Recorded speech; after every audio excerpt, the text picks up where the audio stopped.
Good afternoon, teacher. My name is Daniel Palacio. Today I want to present my topic about teaching strategy. We are going to see three important points like the list of teaching strategy for primary school and a strategy to consider and list of a learning strategy. But first, we are going to know what is teaching strategy. Teaching strategy are methods and techniques that a teacher will use to support their pupils or students throughout the learning process. We, like a teacher, will choose the teaching strategy most suitable to the topic being studied, the level of expertise of the learner, and the stage in the learning process. Now we are going to see the first step that is list of teaching strategy for primary school. First, know your pupils and develop their respect. This may sound basic, but the basis of all good teaching is understanding of your pupils and their learning needs.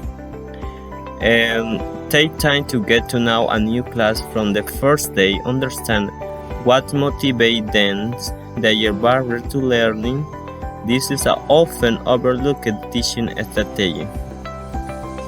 2. Appropriate use of summative and formative assignment. Summative assignment refers to an assignment that takes place after a block of work has been completed.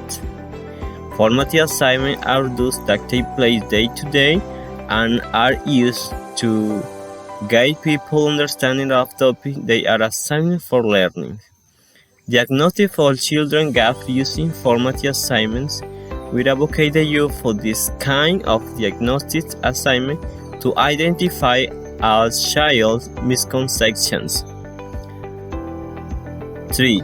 Teach the vocabulary. With a new focus in the curriculum on knowledge organizers, there is no excuse for children being without the relevant topic of vocabulary. They need the words to be able to create the thoughts and the sentences to confidently speak about a given topic. 4. Explicit instruction. Also known as a direct instruction, this teaching strategy is highlight teacher-led and focus on frequent questioning and guide practice to help pupils learn a topic. 5. Effective questioning techniques. While we are all aware of the importance of questioning as a tool to get people understanding of a topic, there are definitive techniques to improve the efficacy of your questioning in the classroom.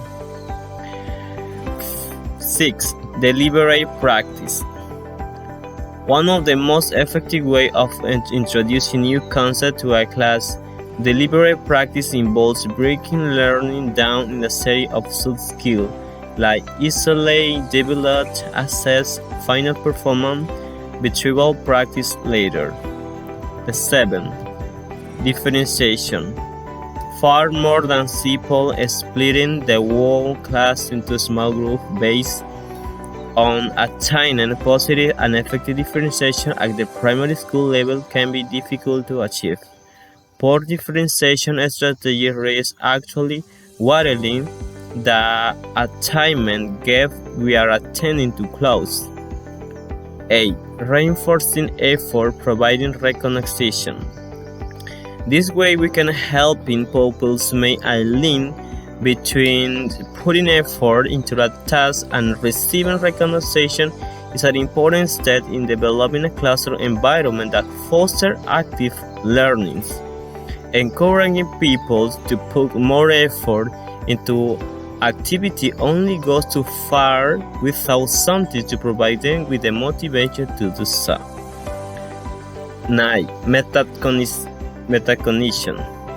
Literally thinking about thinking, metacognition has been recognized by the EF as one of the most effective, lowest cost teaching strategy that is with people making an average of 7 months additional progress. Teaching pupils how to plan, monitor, and self-evaluate their learning also improve pupil motivation and encourage them to work harder in lessons, tying into another teaching strategy. 10. Personalized learning.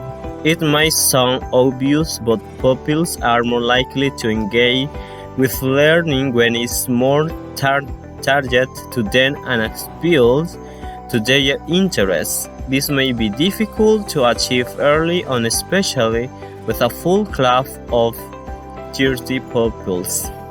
11. Collaborative learning. Also referred to as corporate learning, the idea of having pupils or working groups for the same classroom activity won't be new to most teachers.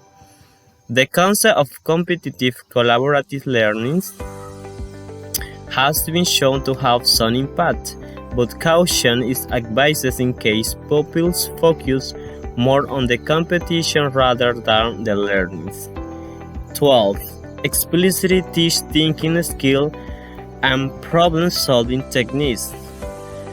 Mathematical problem-solving techniques don't always come naturally to pupils, while meta-cognitive strategies such as those mentioned above make it more likely that pupils will be able to apply critical thinking to problems. Without this, pupils often fall into the trap of attributing importance to the so-called surface feature of problem, which we naturally discount as irrelevant to the actual math involved. 13. Modeling and scaffolding. We know that already be familiar with this I do, we do, and you do method of scaffolding, but it's worth taking some time to dive into what is effective as it is. Modeling is one of the most important factors in ensuring student learning of a particular topic, but is most impactful when it can introduce new concepts without increasing people's cognitive load, hence the I, we, you approach. The second step that we are going to see is some strategy to consider. First is use of education technology. Knowing when and where to bring technology into the classroom is a delicate balancing act. Second, behavior management. Effective classroom management is its own topic, but there is no doubt that a well-behaved class is far more likely to engage with lessons. Inquiry-based learning. While triggering the curiosity of your pupil for a topic is necessary, first step is inquiry-based learning, presenting them with the opportunity to research and report on the topic is where learning really occurs. 4. How you manage class discussion. Somewhat related to behavior management, class or group discussion are most beneficial when they have a clear, well-established structure to them thought, but understand that other thoughts are also have value. Feedback process and understanding, that is the 5. The single most impactful teaching strategy when used correctly, feedback needs to be specific, encouraging, and actionable. Pupils need to be able to understand where they could improve and how. The 6. Growth mindset. Separate from prize and rewarding effort. Developing growth mindsets can be a very valuable tool in developing pupil resilience and fostering a more positive attitude toward both math specifically and learning in general. Finally, list of learning strategy. First, space practice, ensuring that learning material is revisited at regular intervals instead of all at once much later on when more is likely to be forgotten. For older students, study calendar can be of immense help in the run-up to major milestones such as the KS2 SATs. Retrieval is the process of recalling information purely from memory without the all of learning materials. Elaboration. Tying to question in the classroom, elaboration puts the onus on pupils to do more than just recalling information. Interweaving. A wealth of research is now available that suggests the benefit of interweaving mixing practice of different skills with one another. Concrete example. As math educator, the concrete pictorial approach is embedded into the way we teach.